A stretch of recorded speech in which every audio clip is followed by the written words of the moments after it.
नमस्कार, हस्तक्षेप में आपका स्वागत है। लोकसभा चुनाव की घोषणा हो चुकी है और लोकसभा चुनाव की तैयारियां भी शुरू हो चुकी हैं। भारतीय जनता पार्टी अपनी तैयारियां कर रही है तो विपक्ष अपनी तैयारियां कर रहा है। लोकसभा चुनाव के दौरान क्या मुद्दे हैं और क्या समीकरण बन रहे हैं, इसकी समीक्षा करने के लिए डीवी लाइव पर एक परिचर्चा का आयोजन किया गया। उस परिचर्चा में मैंने भी हिस्सा लिया। परिचर्चा में कई वरिष्ठ पत्रकारों ने हिस्सा लिया और अपने अपने विश्लेषण प्रस्तुत किए। परिचर्चा का संचालन डीवी लाइव के प्रधान संपादक राजीव रंजन श्रीवास्तव ने किया। तो आइए देखते हैं उस परिचर्चा के कुछ प्रमुख अंश साभार। किया जा रहा है नरेंद्र मोदी के थ्रू, हमेशा किया जाता रहा। कभी दक्षिण में कुछ और कह देते हैं, उत्तर में कुछ और कहते हैं, पूरब में कुछ और कहते हैं, पश्चिम में कुछ और कहते हैं। किधर जा रहा है चुनाव? राजेश जी धन्यवाद। एक तो इस तरह के सर्वेक्षणों पे मेरा बहुत विश्वास है नहीं, निजी तौर पे मैं आपसे कह रहा हूं, और मुझे सर्वेक्षण करता कभी मिले नहीं, इसी आधार पर भी कर रहा हूं आपको। लेकिन मेरा इस बात का अनुभव है कि राम मंदिर लोगों के जनजीवन पर असर नहीं डालता। मुझे इस बात का गौरव प्राप्त है कि मैं उत्तर प्रदेश का निवासी हूं। 1992 में बाबरी मस्जिद का विध्वंस हुआ था, लोगों ने गिरा दिया था और उनको बड़ी सत्ता की चाहत थी। 1993 में चुनाव हुआ उत्तर प्रदेश विधानसभा का और भारतीय जनता पार्टी सत्ता से बाहर हो गई। लोगों ने भारतीय जनता पार्टी को सत्ता में लाने के लिए मतदान नहीं किया। कल्याण सिंह जैसा कद्दावर नेता उससे मुख्यमंत्री थे जब यह बाबरी मस्जिद गिरी थी। और न केवल उत्तर प्रदेश में, राकेश पाठक जी के राज्य मध्य प्रदेश में भी सुंदरलाल पटवा की सरकार चली गई थी। पड़ोसी राज्य हिमाचल प्रदेश में भी शांता कुमार की सरकार चली गई थी, चुन करके नहीं आई। सरकारों से लोग ये उम्मीद नहीं करते हैं कि आप राम का नाम लेंगे, किसी मस्जिद का नाम लेंगे, किसी चर्च का नाम लेंगे कि हमने बनवा दिया, हमने बिगाड़ दिया। कोई ये कभी लोग स्वीकार कर ही नहीं सकते। इनको लगता है, इन राजनीतिक दलों को लगता है, खासतौर से भारतीय जनता पार्टी को लगता है कि आप धार्मिक ध्रुवीकरण के नाम पर अपनी राजनीति कर सकते हैं।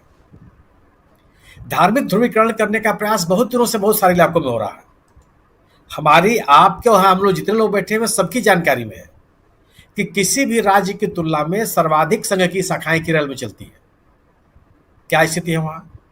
कितने प्रतिशत मत मिलते हैं इनको? सर्वाधिक संघ की शाखाएं उत्तर पूर्व के राज्यों में चलती हैं। लगभग पूरा उत्तर पूर्व भारतीय जनता पार्टी ने अपने सहयोगी दलों को छोड़ दिया है। उम्मीदवार खोजे नहीं मिल रहा है। होता क्या है कि अगर आप लोगों के जीवन से जुड़े हुए सवालों के ऊपर अपने आप को केंद्रित नहीं करते तो आपकी जन स्वीकृति बनती नहीं है। प्रधानमंत्री जी सहित जितने बड़े नेता हैं भारतीय जनता पार्टी के, वो अपने भाषणों में केवल 3 ही मुद्दों की बात कर रहे हैं। क्यों? कि 10 साल की उपलब्धियां बताने के लिए आपके पास कुछ नहीं है। आप इतिहास की बात कर रहे हैं। इतिहास मैं नहीं पढ़ा हूं, मैं प्राचीन इतिहास के बारे में बहुत अल्प जानकारी मेरी है, लेकिन मैं आजाद हिंदुस्तान को तो जानता हूं ना। आजाद हिंदुस्तान में प्रधानमंत्री जी कहते हैं कि 70 सालों में कुछ नहीं हुआ। सरेआम खुले आसमान नीचे बोलते हैं वो, जैसे इस देश के लोगों ने देश के लोग अपने देश के प्रगति में उनका कोई योगदान ना हो। पूरी दुनिया के जो संस्थाओं के मानक को तय करने वाले लोग हैं, वह जवाहरलाल नेहरू विश्वविद्यालय को दुनिया के 50 विश्वविद्यालयों में से एक मानते हैं।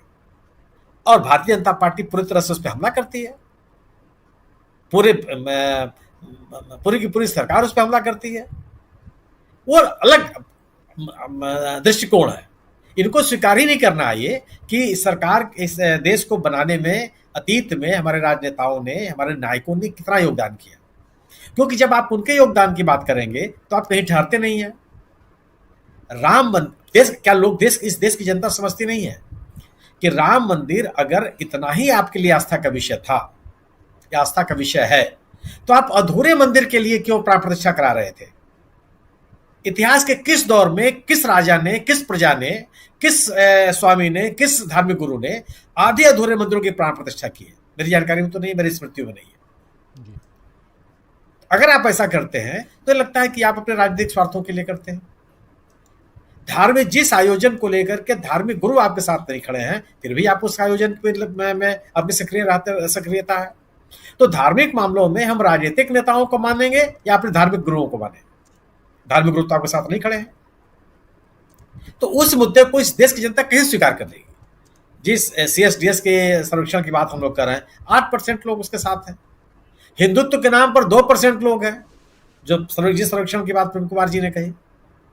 आप अपने इर्द गिर्द भी लोगों को देख लीजिए कि कौन लोग हैं ऐसे हैं। हाँ है, बिल्कुल इसमें कोई राय नहीं कि कुछ लोग हैं, लेकिन जनसंख्या की तुलना में उनकी संख्या नगण्य है, उनकी पहचान नहीं हो सकती।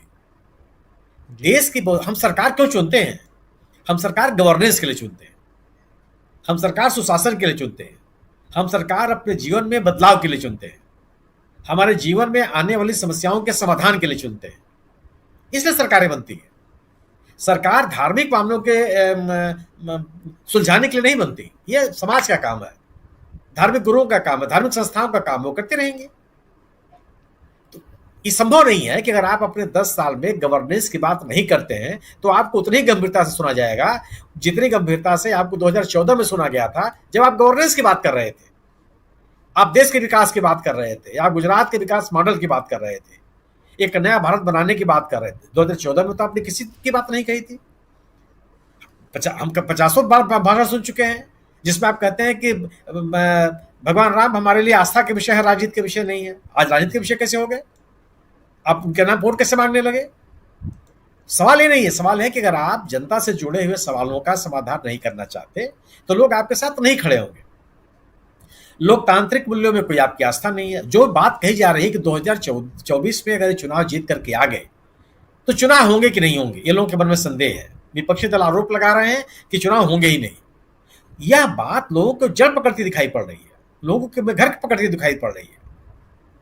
सवाल है कि अगर आप राजनीतिक दलों को समान अवसर नहीं देंगे, विपक्षी दलों को उनके राजनीतिक गतिविधियों को संचालित करने का मौका नहीं देंगे, उनको तोड़ने का प्रयास करेंगे, उनके संसाधनों, आर्थिक संसाधनों को सुखा देने का प्रयास करेंगे, और क्या तरीका होता है जी। चुनाव होने देने और न होने देने के लिए और क्या तरीके अपनाए जाते हैं? अगर आप विपक्षी दलों को स्वीकार नहीं करते, विपक्षी दलों की राजनीति को स्वीकार नहीं करते, विपक्ष विरोध के विमर्श को स्वीकार करने के लिए आप तैयार नहीं है, तो चुनाव में अवरोध पैदा करने की तो ही कोशिशें हैं। अगर इस देश के का एक बड़ा वर्ग चुनाव की प्रक्रिया को लेकर के विश्वास पैदा करता है, अब अविश्वास व्यक्त करता है, तो उस अविश्वास को दूर करने का प्रयास नहीं करते, कोई संस्थागत प्रयास नहीं दिखाई पड़ता। चुनाव को बेईमानी करने के कई तरीके होते हैं। तो क्या अगर आप लोकतांत्रिक मूल्यों परंपराओं पे हमला करेंगे तो लोग आप पे विश्वास कर लेंगे? क्या 60, 70 साल, 75 साल की जो हमारे देश की परंपराएं हैं वह इतना बेईमानी है? संभव नहीं है ये। लोगों ने जिन जिन जिन चीजों के लिए आपको सरकार में लाया था, कुछ भी आप बेरोजगारी की बात नहीं करते। ये बात लोग कहते हैं कि सरकार बेरोजगारी दूर नहीं कर सकती, बिल्कुल सही है। हम जितने लोग यहाँ पे बैठे हुए हैं, हम लोग जितने लोग विश्वविद्यालय से पढ़ के निकले हैं, सबको नौकरी थोड़ी मिली, लेकिन सरकारें नौकरी देती हुई दिखी। सरकारों ने बड़े पैमाने पर हजारों लोगों को नौकरियां दी। 17 महीने के कार्यकाल में इसी बिहार की सरकार ने लाखों, 4 लाख से ज्यादा लोगों को नौकरी दे दिया। इसी बिहार की सरकार ने। सरकार के बारे में, लोक प्रशासन के विद्यार्थी रहा हूं, यह कहा जाता है कि स्टेट सबसे बड़ा एम्प्लॉयर है जी। सरकार की नौकरी देती हुई दिखाई तो पड़े, अब तो कुछ भी नहीं दिखाई पड़ते हैं। आप रोजगार की बात ही नहीं करते। आज के दौर में भी आप ये नहीं बताने के लिए तैयार हैं कि आने वाले दिनों में आपका नौकरी आपकी प्राथमिकताओं में शामिल होगा। और जो बात कही जा रही है कि सरकार की जितनी नीतियां हैं उससे महिलाएं ही प्रभावित हुई हैं। अगर महंगाई बढ़ी है तो घर कौन चलाता है? अगर गैस सिलेंडर की कीमत बढ़ी है तो किसके ऊपर खर्चे आए बढ़े? नोटबंदी लागू हुई, किसके ऊपर असर पड़ा? सब महिलाओं के ऊपर असर पड़ता है। अगर उनके घरों में उनके बच्चे, पढ़े लिखे बच्चे बेरोजगार हैं तो सर्वाधिक कौन परेशान होता है? माताएं। ये पूरा का पूरा जो हमारे देश का सामाजिक संरचना है वो उसमें महिलाओं की बहुत बड़ी जिम्मेदारी है। और जो सरकार की जन विरोधी नीतियां रही हैं, जिसको विपक्ष जन विरोधी नीति बताता रहा है, उससे सीधे सीधे महिलाएं प्रभावित हैं। रोजगार करने के लिए आप ये लगता है कि युवकों को आप संबोधित नहीं कर रहे हैं, लेकिन बेरोजगारी की दशा में परिवार अगर प्रभावित है तो उस परिवार में सर्वाधिक माताएं प्रभावित है, माएं प्रभावित होती हैं। आप उसकी बात करने के लिए तैयार नहीं है। अगर इस देश की अर्थव्यवस्था खराब हो रही है, उसका असर माताओं के ऊपर पड़ता है जी, क्योंकि उनके घर के खर्चे बढ़ते चले जाते हैं। मुद्रा का अवमूल्यन होते ही आपके खर्चे बढ़ जाएंगे, अलग अलग चीजों की कीमतें बढ़ जाएंगी, चीजों की कीमतें बढ़ चली जाएंगी। कोई ऐसा विषय नहीं है जिससे महिला, अगर शिक्षा मांगी है तो महिला प्रभावित है, अगर स्वास्थ्य सेवाएं मांगी हैं उससे महिलाएं प्रभावित हैं। सवाल इस बात का है कि कोई भी ऐसा कार्यक्रम नहीं है जिससे सरकार ये कह सके कि महिलाएं प्रभावित न होती हो। आपने आरक्षण देने की बात कही, महिलाओं को अलग से आपने कहा कि नारी वंदन अधिनियम आपने बनाया, विधेयक पास कराया जी, इसके लिए आपने विशेष सत्र बुलाई, और लागू कब होगा इसकी बात ही नहीं, चर्चा ही नहीं होने वाली है। तो क्या केवल आप टोकेनिज्म से, प्रतीकों से आप इस वर्ग को अपनी तरफ आकर्षित कर सकते हैं? संभव ही नहीं है।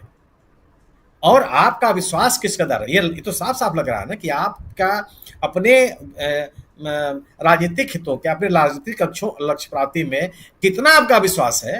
ये लगता है किस तरह के लोग आपने उम्मीदवार बनाया है, कितने दल बदलों को आप लेकर के आए, किन किन लोगों को अपने साथ जोड़े रखा, जो लोग सीधे सीधे आपके ऊपर हमलावर रहे हैं। जी। दूसरी चीज, मैं जो उत्तर प्रदेश की मैं बनती बात कर रहा हूं कि पहले चरण में जिन राज्यों में जिन संसदीय सीटों पर चुनाव हो रहे हैं उसमें 8 संसदीय सीटें उत्तर प्रदेश की हैं, पश्चिमी उत्तर प्रदेश की। इन 8 में से 5 सीटों पर पिछले 2019 के चुनाव में भारतीय जनता पार्टी की हार हुई थी। आज वहां पे एक नया राजनीतिक स्थिति बनने लगी। हमारे जैसे लोगों की यह समझ रही है कि बहुजन समाज पार्टी के मैदान में उतरने से जो इंडिया गठबंधन है उसको नुकसान होगा, या मायावती जी के अलग चुनाव लड़ने से इंडिया गठबंधन को नुकसान होगा।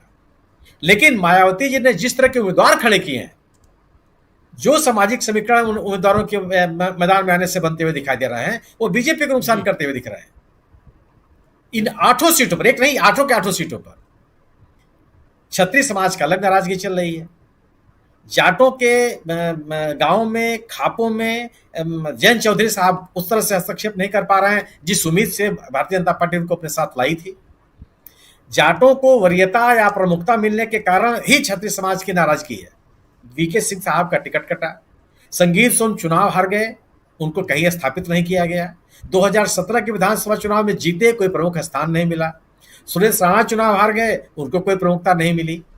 दिया क्या? और इन 8 के 8 सीटों में कोई क्षत्रिय व्यक्ति नहीं है। संभवतः मुरादाबाद में एक उम्मीदवार इन्होंने उतारा है, और जो उम्मीदवार सर्वेश सिंह या कोई नाम है उनका, केवल एक आदमी को जी।